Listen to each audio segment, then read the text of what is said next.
जैसा कि हम सभी को पता है कि पिछले 5 जून को अध्यादेश लाए गए थे सरकार के द्वारा। उसके बाद पूरे देश के किसानों के अंदर रोष देखने को मिला। उसी रोष के आधार के ऊपर आज आंदोलन लंबे समय से चल रहा है, जिसके अंदर 700 से ज़्यादा किसानों की शहादतें चली गई। तो पूरी देश की सभी राजनीतिक पार्टियां इस किसान आंदोलन का लाभ लेने के लिए अलग अलग अपने तरीके से किसानों के बीच में जाने का प्रयास कर रहे हैं, लेकिन किसी भी राजनीतिक दल ने किसानों का दिल से समर्थन नहीं किया और दिल से सहयोग भी नहीं किया। इसी वजह से हरियाणा संयुक्त किसान मोर्चे की तरफ से हमने पहले भी संयुक्त किसान मोर्चे को कहा था कि अपने इलाहाबाद उपचुनाव के अंदर एक किसान प्रतिनिधि उतारा जाए, ताकि पूरे देश के किसानों को एक नई दिशा दी जा सके। जैसे पश्चिम बंगाल के अंदर अगर चुनाव होता है तो पश्चिम बंगाल मिशन चलाया जाता है, उसके बाद पंजाब मिशन और यूपी मिशन की बात की जाती है। लेकिन जैसे ही हरियाणा के इलाहाबाद में चुनाव की घोषणा होती है तो वहाँ पर संयुक्त किसान मोर्चा मौन रूप धारण कर लेता है। यह एक बहुत गंभीर और चिंता करने की विषय है कि हमने बार बार उनको आगाह किया कि हरियाणा संयुक्त किसान मोर्चा आपके साथ खड़ा है और पूरे प्रदेश के तरफ से एक इलाहाबाद में किसान प्रतिनिधि को तैयार किया जाए, ताकि देश के अंदर एक परिवर्तन की लहर ले आई जा सके। इसी आधार पर हमने कल चर्चा करके सामूहिक तौर पर अपने विकल्प आचार्य जी को नॉमिनेशन के लिए अपने यहाँ पर मनोनीत किया है, जो इलाहाबाद से चुनाव लड़ेंगे किसानों की तरफ से। और इसके अंदर जैसे छोटू राम जी कहा करते हैं कि जब तक किसानों के प्रतिनिधि विधानसभा और लोकसभा में नहीं जाएंगे तब तक किसानों का भला नहीं होने वाला।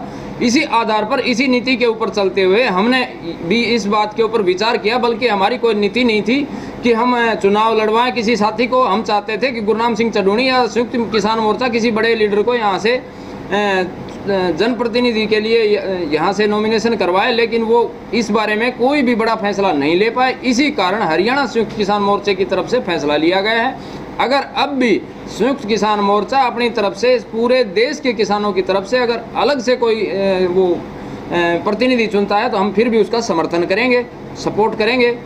और इसका आगामी जो तारीख होगी उसके अंदर हमारे सभी साथी आके नॉमिनेशन करवाएंगे।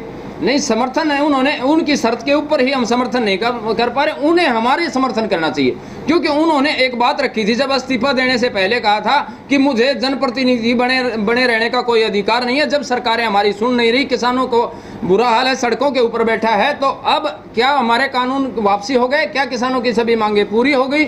नहीं, वहीं की वहीं है, आज व्यवस्था वहीं है। तो इसलिए उन्होंने किसानों का समर्थन करना चाहिए। अपना उम्मीदवार तारने की बजाय किसान उम्मीदवार की सपोर्ट करनी चाहिए, क्योंकि अगर वो दोबारा से उम्मीदवार बन गए तो कौन सी व्यवस्था परिवर्तन और कौन से किसान के कानून वापसी हो जाएंगे। जब तक वो प्रतिनिधि बनकर चले गए तो सरकार के अंदर उनकी कोई भागीदारी नहीं होगी। लेकिन अगर एक किसान प्रतिनिधि चुनकर जाता है तो पूरे देश को नहीं, पूरे राष्ट्र को एक मजबूत संदेश जाता है।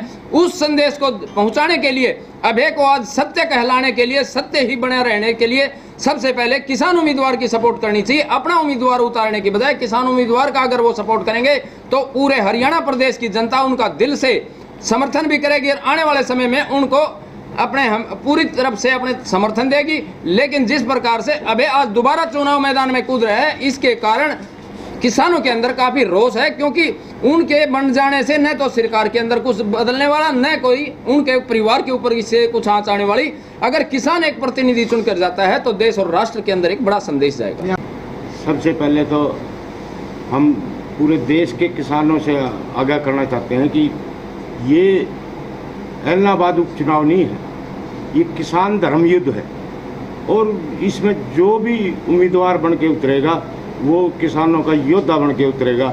और हम तो आज भी ये कहते हैं कि 8 तारीख को 4:30 बजे तक अगर संयुक्त मोर्चा कोई उम्मीदवार देता है तो हम अपने साथी से अनुरोध भी करेंगे कि जो संयुक्त मोर्चा उम्मीदवार देगा, चाहे उसमें गुरनाम हो या चाहे कोई और हो, लेकिन जो इलाहाबाद की पृष्ठभूमि में इतिहास रचेगा उसके लिए हम हमेशा तैयार हैं और तैयार रहेंगे। तो इलाहाबाद के किसान साथियों से अपील करना चाहेंगे हम कि ये लड़ाई किसान आंदोलन एक किसान उसकी नहीं है, हमारी लड़ाई मोदी से, सीधी मोदी से है। तो उसके लिए हर किसान को इस किसान उम्मीदवार का साथ देना होगा। ये एक पूरे देश में एक संदेश देगा कि किसान ने अपने लिए वोट करी है, अपने लिए लड़ा है, अपने लिए जीता है। तो रही दूसरी बात, ये अभी छोटी मोटी पार्टी आती रहेंगी जाती रहेंगी, इनका कोई वो नहीं है, क्योंकि हमारा तो सीधा निशाना मछली की आंख पे है कि जब तक किसानों के ये तीनों काले कानून वापस ना हो, MSP कानून ना मिले, इतने किसान को लड़ना होगा। और ये जो पार्टियों में डिवाइडेड वाला वो है, वो खेल इसमें नहीं चलेगा।